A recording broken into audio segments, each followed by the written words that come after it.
Bonjour et bienvenue sur la matinale.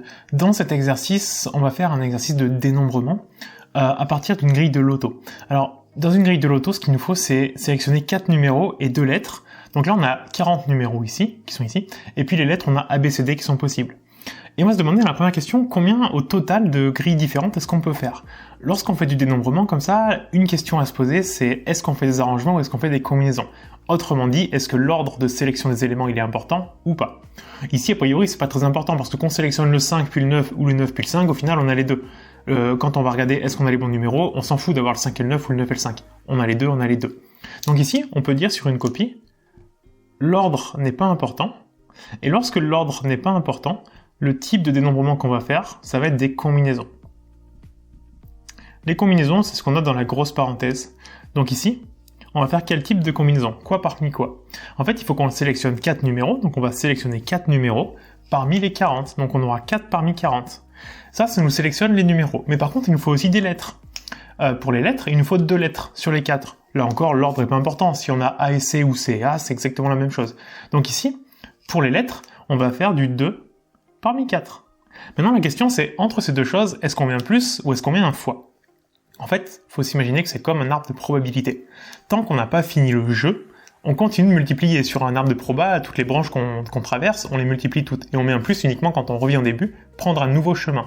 Ici, des branches qui se continuent, ça revient en fait à faire l'expérience totale. L'expérience totale, c'est sélectionner 4 numéros et 2 lettres. Donc, quand on a sélectionné nos 4 numéros, on n'a pas fini notre grille. Il nous manque les 2 lettres. C'est comme si on continuait sur la même branche de l'arbre, donc on met un multiplier. Et puis là, on va prendre la calculatrice, juste pour voir combien est-ce que ça nous donne. Finalement, la calculatrice, on va trouver 548 340 grilles possibles différentes. Dans la deuxième question, on va mettre une petite contrainte en plus. Le joueur veut sélectionner un seul numéro par chaque bloc. Donc les blocs, c'est vraiment les carrés qu'on a au-dessus. Donc un numéro entre 1 et 10, un entre 11 et 20, un entre 21 et 30 et un entre 31 et 40. Et on va se demander à nouveau combien de grilles au total est-ce qu'on peut faire. Alors là, ça va être un peu différent. Parce qu'en fait, on peut pas faire une combinaison comme on a fait au-dessus, puisqu'on va pas sélectionner 4 numéros sur les 40. On va distinguer bloc par bloc. Donc, dans le premier bloc, il nous faut un numéro sur les 10. Donc en fait, dans le premier bloc, on va avoir 1 parmi 10.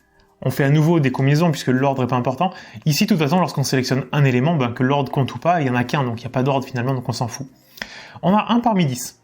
Après, il faut qu'on prenne un numéro dans le deuxième bloc. Mais à nouveau, c'est du 1 parmi 10. Pareil pour le troisième, pareil pour le quatrième. Comme c'est dans la continuité, il nous faut nos 4 numéros pour avoir une grille, donc on continue la sélection. Autrement dit, on multiplie tous les résultats. Donc on a 1 parmi 10, exposant 4. Et on n'oublie pas que pour avoir une grille totale, il nous faut 2 lettres aussi. Donc on va prendre nos 2 lettres, ça c'est comme tout à l'heure, 2 parmi 4. Et on va multiplier les deux entre eux, puisque une grille au total, c'est les 4 numéros et les 2 lettres. Donc on continue la même grille, donc on multiplie le résultat. Et là on va voir la calculette, combien est-ce qu'on trouve. Et finalement, la calculatrice, on va trouver 60 000 possibilités. Donc, en mettant une condition comme ça, on réduit quand même énormément les possibilités. On était quasiment à 600 000 tout à l'heure, donc on a divisé par 10. Petite parenthèse pour te parler de La Matinale, le programme que j'ai développé. C'est un programme qui permet d'apprendre, de comprendre et de réviser tout le programme de maths, de première et de terminale. Allez, viens avec moi, je vais te montrer comment La Matinale va t'aider à cartonner en maths au lycée et après. Dans chaque cours, tu auras accès à l'ensemble de mes vidéos pas à pas. Une vidéo d'explication du cours est suivie de nombreux exercices d'application où c'est à toi de jouer. La fiche résumée que tu trouveras en bas de chaque chapitre t'aidera à revoir l'essentiel en un coup d'œil. Et pour terminer, sous chaque vidéo, il y a un espace dans lequel tu peux me poser toutes tes questions, donc t'es vraiment jamais tout seul. Pour bénéficier de La Matinale, tu peux t'abonner soit sur un mois, soit sur un an. Et pour cette vidéo, je t'offre 10% de réduction grâce au code YouTube10. Voilà, je te souhaite d'en profiter et nous, on retourne à la vidéo. Pour finir, on a un joueur qui est très superstitieux et qui veut avoir au maximum un numéro par ligne.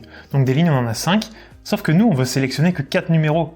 Donc en fait, la première chose à faire, ça va être d'abord de se demander dans quelle ligne on va choisir notre numéro.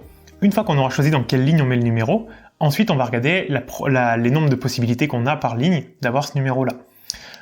Ici on a 5 lignes, mais nous on veut compléter qu'il nous faut 4 numéros, donc il nous faut que 4 lignes qui contiennent un numéro, puisqu'au plus il y en a un par ligne, il y a une ligne qui n'en aura pas, et forcément les autres en auront un seul. Donc on va d'abord choisir dans quelle ligne est-ce qu'on va mettre un numéro. Pour ça, il faut qu'on sélectionne 4 lignes parmi 5. Une fois qu'on a sélectionné notre ligne, nos lignes, les 4, on va regarder par ligne combien de possibilités est-ce qu'on a de choisir un numéro. Sur chaque ligne, on a 8 numéros. 2 ici, 2 ici, 2 ici, 2 ici. On a 8 numéros. Autrement dit, pour chaque ligne, il faut qu'on sélectionne un numéro parmi 8. Donc ça, c'est pour la première ligne. Mais après, il faut qu'on fasse pareil pour la ligne d'après, pour la troisième et pour la quatrième. Enfin, quand je dis la quatrième, c'est les 4 qu'on a choisis ici. Donc ça peut pas forcément être la 1, 2, 3, 4, 5, ça peut être par exemple la 2, 3, 4, la 1, 3, 4, 5, etc. Enfin, dans les 4 lignes qu'on a sélectionnées, on a 8 possibilités par ligne. Donc on aura 1 parmi 8 pour la première sélectionnée, 1 parmi 8 pour la deuxième, 1 parmi 8 pour la troisième et 1 parmi 8 pour la quatrième. Autrement dit, on aura 1 parmi 8 exposant 4. Là, on va multiplier évidemment, puisqu'on continue la même sélection. Et pour avoir une grille complète, il nous manque les 2 lettres. Donc on va prendre 2 parmi 4. Et ça, on va regarder la calculette. Combien est-ce que ça nous donne? Et ça nous donnera en fait le nombre total de lignes où on a au plus un numéro par ligne. Et finalement, on va trouver 122 880 possibilités au final.